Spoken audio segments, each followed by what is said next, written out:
overall situation sa Calabarzon, alin pong mga lugar ang talagang pinaka binabantayan natin at hanggang saan po umabot yung baha dyan sa iba't ibang area sa Calabarzon? Siguro maganda ho sir, atin ho muna Cavite? isa-isahin po yung lahat ng province sir ha, para Yes. hindi ho magulo, no? Oo. Opo, sa inyo pong area. Go Yes ahead po. sir. Opo. Cavite po Yes muna po, tayo, sir. tamang said. Apo.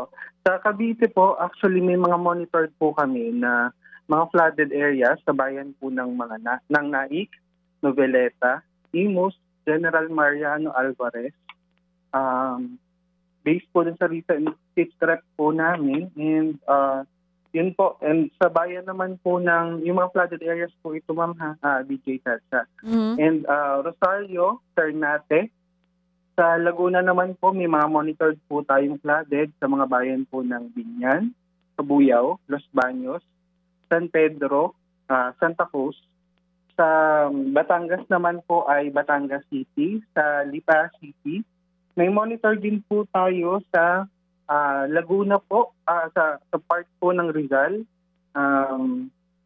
sa Cainta, Antipolo, and Montalban, at San Mateo po.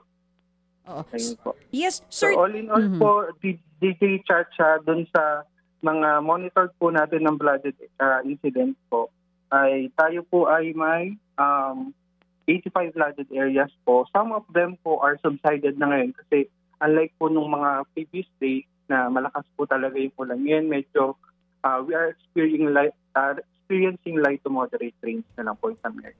85 flooded areas sa Calabarzon. Doon po sa mga nabanggit nating probinsya at lugar, sir, alin po doon ang pinakamalala ang sitwasyon sa baha at hanggang saan po umabot yung tubig? Let's start again with Cavite, sir.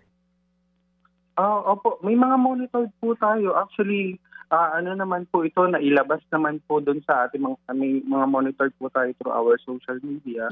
Doon po sa mga area po ng Naik, Imus, saka po yung Kawit. Hanggang saan po yung tubig? Based po, doon po sa mga na-monitor po natin, 1 to 2 feet po yung mga baha. Meron somewhat po na may mga 3 feet po nung time na talaga pong kalakasan ng ulan. Pero some of the areas po ay may mga subsided na po tayo. Katulad po dun sa bayan ng Naik po, may mga monitored na po tayong subsided. Oo. And as of now naman po, continuous monitoring pa rin po kami dun sa mga areas na minomonitor po natin, under monitoring po. Sir, sa Kawit daw po meron yatang lugar na umabot daw po hanggang lagpas tao yung tubig. Totoo po ito? Kasi may mga videos din po, meron pang mga nire-rescue ng mga bata. Saan po yun? Yet to verify po namin, but there are barangays po na talagang 2 feet yung monitored na baha or more po dun sa mga barangay po ng Gahak, Marulas.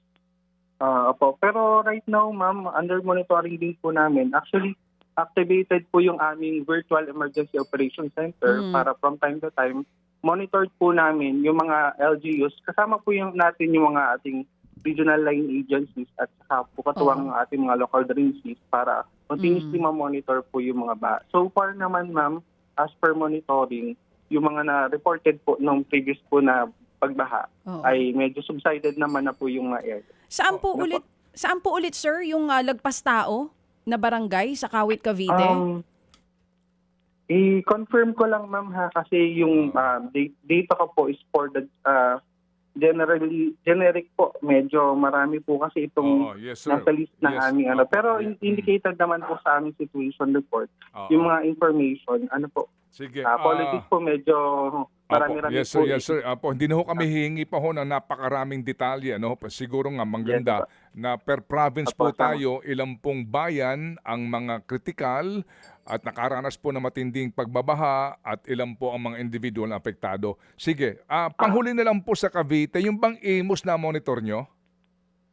Monitored po namin siya. Meron po kaming monitoring dito ng pagbaha din po dun sa Imus. Medyo na-report nga po yung mataas nga po yung pagbaha po doon. But ngayon naman po, under control naman na po yung ng ating lokal na pamahalaan po. And na-assistihan na po natin yung iba po, talagang automatic po. Pag nung nag-raise na po tayo ng rainfall warning, automatic naka-evacuate na po yung mga kasama po. yung mga residente po dun sa Mahay.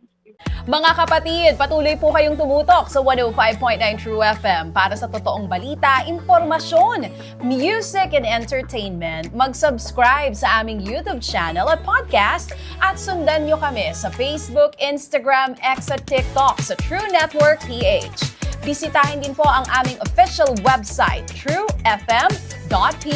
At panoorin din kami sa True TV Signal, Channel 19. Kami po ang 105.9 True FM. Laging true sa'yo, kapatid.